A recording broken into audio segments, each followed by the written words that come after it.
Hello, and welcome back to another episode of Critical Reactions with your host, Bryan.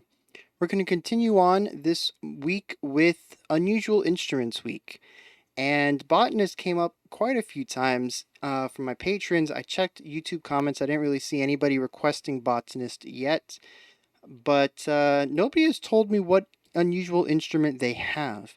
Thoughts of Decay, Johann Logeblad, and Kevin McGuire all said that Botanist is pretty much a must as far as unusual instruments go, and no one's really set me up with any knowledge of what I might be getting into. I don't even know what kind of music this is. Metal or pop or folk or some sort of hybrid. I don't know. So I suppose we're just going to jump into it and see what we get out of it. So let's go. So, Botanist, this song is specifically called, or the specific song is called Water.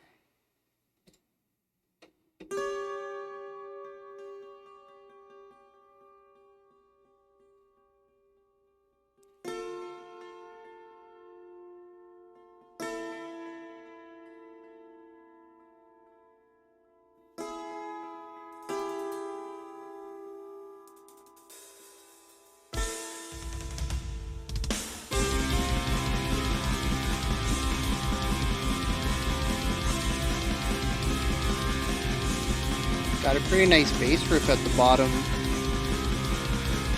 Oh no, just kind of plain pedals. Nice tone though, for sure.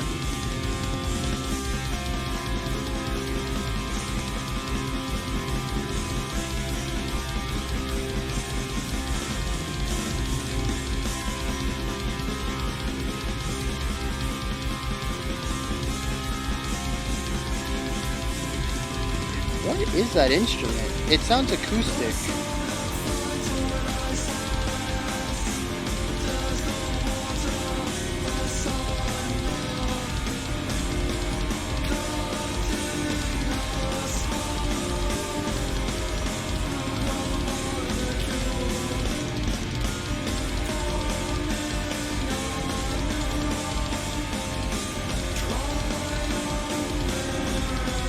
It's weird, it's sort of wall of soundy, but with acoustic instruments.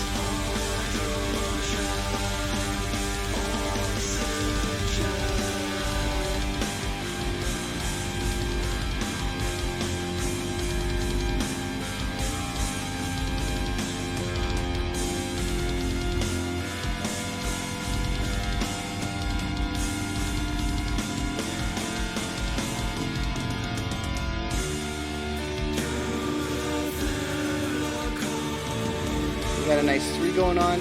Some really cool vocals over here. Sort of like a low growl, but a clean growl. Lots of dissonance in the harmonies.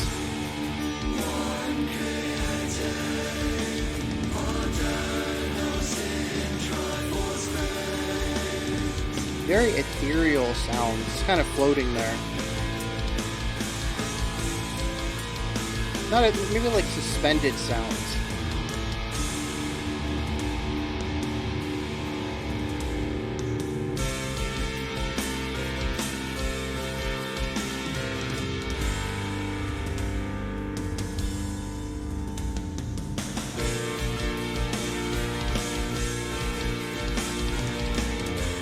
Yeah. So we're in 3, 4, 6, 8, something like that.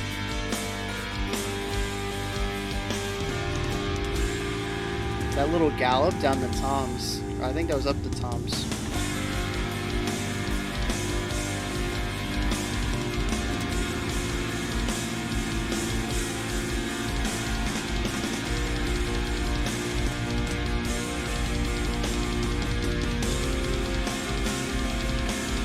I like the way everything's fitting together, even though it does have a sort of post feel to it.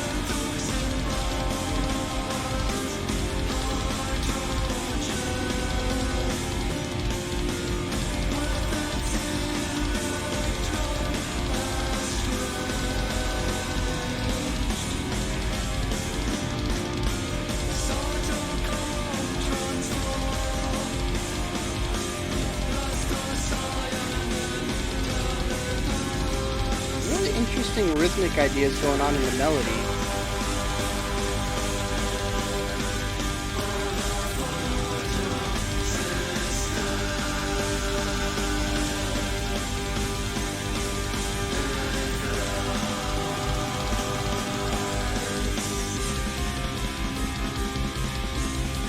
Really quick alternating snares and bass there.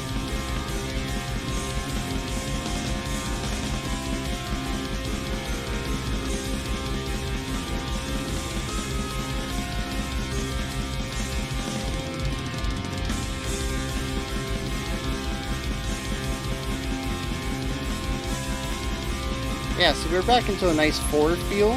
They keep jumping between these threes and fours, which is really interesting.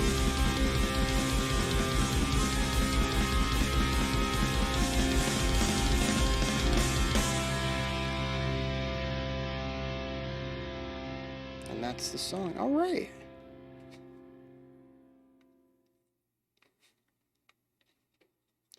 So yeah, lots of really interesting things going on in there.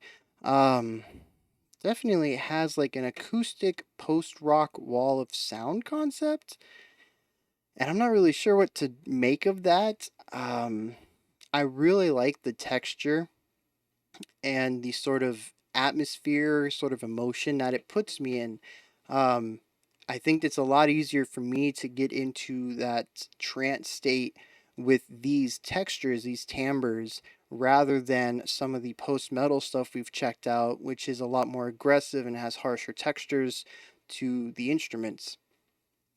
Um, Even the vocalists, we tend to see a lot of the harsher vocals when we get into post metal. So, um, yeah, this definitely works more for me as far as that concept of kind of falling into that trance from the repetition.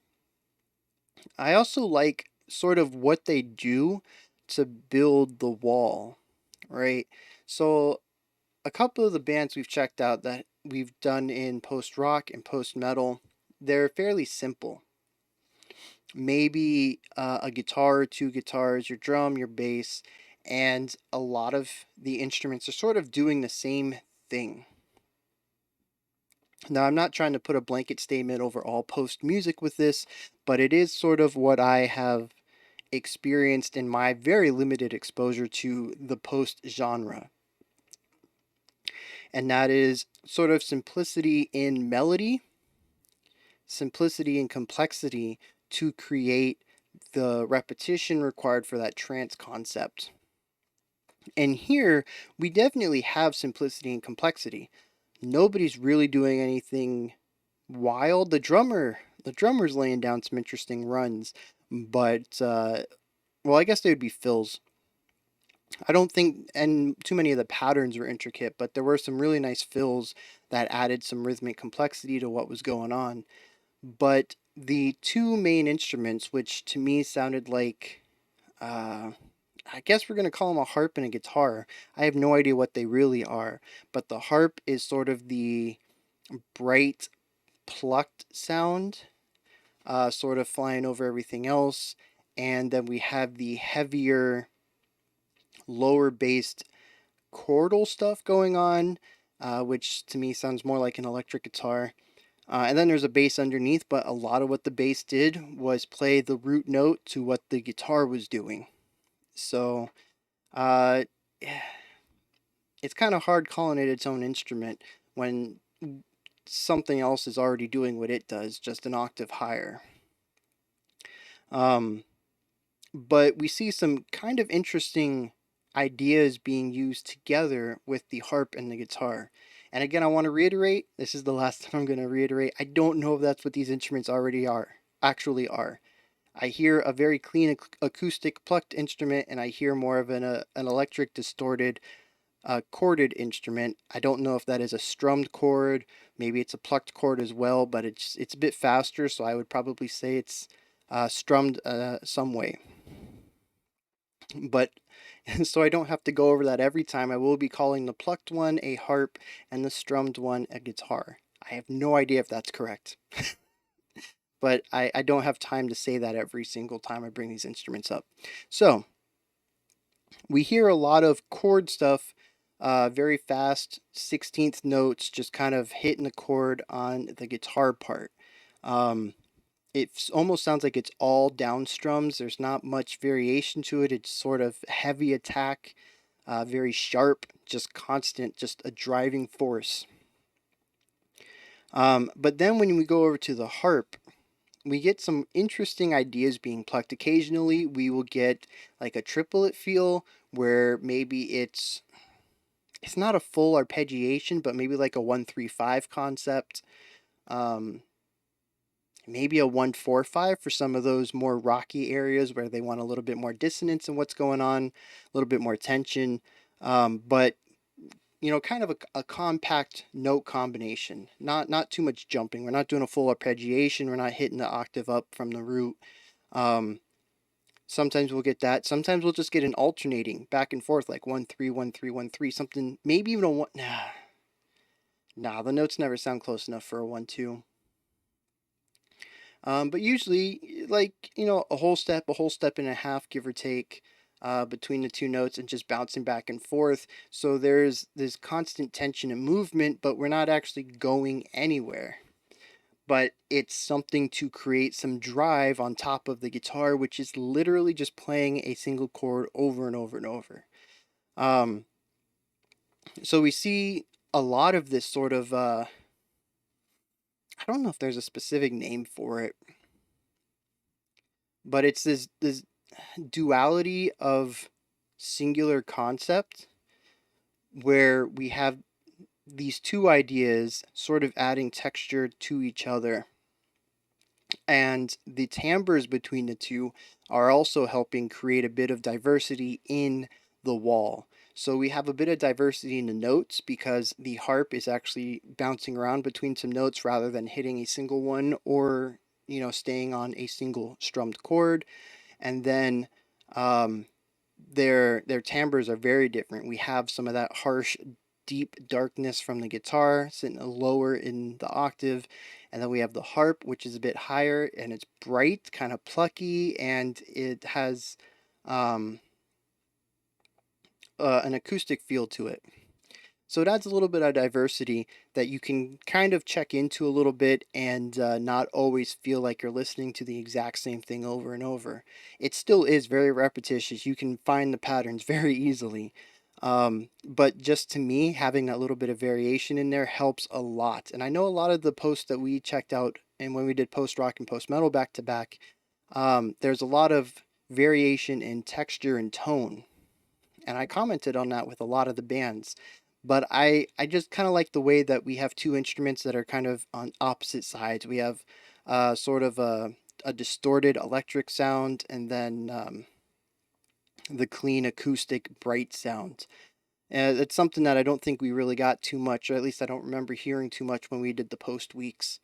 A lot of it was playing with the electronic digital sound, not digital, yeah, the electronic sounds that they get out of their pedals and um, their amps and the cabinets and all that. It's more about the sounds they can get out of a single instrument rather than multiple instruments combining their sounds together.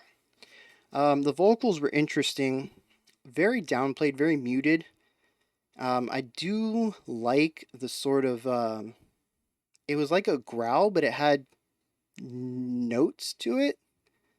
Um, it was just, I guess, really low and a little gravelly, but still, a sung sound. It wasn't all false chord. There was actually, vocal flat movement going on in there. So, but it was also like way on the lower end. There were a couple of times I wasn't even sure I heard it. It was just so far down in the mix and so low as a note. But it was really cool to hear that mixed with sort of the nice, airy, clean that we were getting for the majority of the song. Again, it's a combination of texture, and I think they did a really good job of having the repetition and the wall of sound while also maintaining a bit of complexity and texture. I think that's my big takeaway here is the way that they can combine textures and timbres to create new feels with old ideas. Um, yeah, I think that's going to be my big takeaway here. I don't really know if there's much else I could talk about other than the textural idea. just because, yeah, just because it's post rock. A lot of what I normally talk about, which is tends to be in the complexity side as far as layering or instrumentation or composition, isn't present here. So sort of my bread and butter analysis points I can't really bring up, which is normal. We've run into this with other post songs before. Um, and it comes down to the fact that they use a lot of simplicity in layering and simplicity in composition to create a specific atmosphere, and they did a real good job at that. Um, Not to say that any better than any of the other bands. That's pretty much my big takeaway with Post is that they are so good at creating atmosphere. That is like that is just what Post is to me. Whether it's oppressive or uplifting or whatever, they can find that emotion and just dial into it and hammer it home. And I appreciate that. I really do. It's difficult to really hone in on an emotion and deliver it, especially keeping people's attention for 5 minutes, kind of doing the same thing and keeping that same exact emotion and sound sphere, not really deviating too much from it. It's a craft for sure. Um, oh, the drums though. I do want to talk about the drums a little bit. Killer stuff. Um, while everybody else was kind of doing the same thing throughout, the guitar was just, throwing down chords, and the harp was picking a few notes and bouncing between them. The bass was mostly playing, root notes. The drummer was killing it all over the place. We had nice, like, super fast punk beats with the alternating snare and bass, but just at ridiculous speeds. Um, I don't know if we had any blasts. There were a couple sections that my brain's like, yeah, that could have been blast, but like I don't remember specifically thinking that he was dropping some blast beats. Um, there were some sections that were really heavy on cymbals and other sections that were really heavy on toms to kind of change up sort of the atmosphere that was created with some of the bright shimmeriness of the cymbals and more of the darkness of the toms, kind of controlling the emotion there. And then just all throughout little bits of ornamentation and flourish with little tom runs, especially. Uh, I noticed one time we had like triplet bass kick gallops just out of nowhere. Every other beat had a gallop on it, just completely changing up the feel. So I think that's another reason why I enjoyed these guys a little bit more than most of the other post stuff that we checked out, is that the drummer kept things interesting even when everybody else was kind of laying down the wall of sound that a lot of people would come to this band for. So it's a little bit of if you like post, you're gonna love this. If you're not too keen on post, there's still something here for you to dig into. You might like it, check it out, kind of thing. And I like that. So yeah, that's gonna end this one. Like I said, I enjoy a lot of the textural things going on, especially with the timbres, the way they utilize opposite timbres to kind of add a little bit of variety going on, and then the drummer just killing it. So this is where you guys come in. Let me know what you thought about Botanist's Water. Hit me up in the comments if you enjoyed it, if you didn't enjoy it, if you agree with what I said, if you have other thoughts, go ahead and drop them down there. We create conversation here. It's one of my favorite things, dropping into the comments and seeing what other people are thinking and some of the conversations that are going on down there. So cool stuff. Also, it is still Thankmas. If you head into the description, there are some links there if you're interested in, like, hey, what is Thankmas? There's a link there to find out about it. It is a fundraising platform to get money into Red Nose Day, which helps feed hungry kids during the winter season. And if you'd like to donate, you can donate directly to the Thankmas campaign, or you can donate to the Critical Reaction campaign, which does get put towards um, Red Nose Day. It's like every YouTube channel has their own campaign, but it's all sort of feeds into the main one, which goes towards Red Nose Day. So, however you want to donate, if you can, that would be greatly appreciated. All right. Oh, there's other links in there too, but right now I'm kind of really focusing on that Thankmas. I think it's a lot more important than driving my Patreon or my Twitter or whatever. Like that stuff seems so small against feeding hungry kids. So Yeah, there's other links in there if you want to check them out, but Thinkmas is the important one if you can donate. If not, you can always share the links too. That helps get the word out. Yeah, that wraps this one up. I'll be back tomorrow, 5 p.m. Eastern Standard Time, 10 p.m. UTC, with the first random pick for this week. It'll be the random high end. So it was in the top, it pulled in the top 5 bands, randomly pulled. Thursday, we'll look at a band that was randomly picked from the bottom half of the poll. And then Friday is my personal pick, which was going to be Illuvite, because they were the only band I knew from this poll. But since they were also the most popular, I picked something completely random just based on name alone. Like, I don't know who they are, but the name sounds cool. So it's going to be an interesting week. See what else we have left for unusual instruments. All right. Until next time, you guys stay safe out there, keep being awesome, and have a fantastic morning, afternoon, or evening whenever you choose to watch my videos.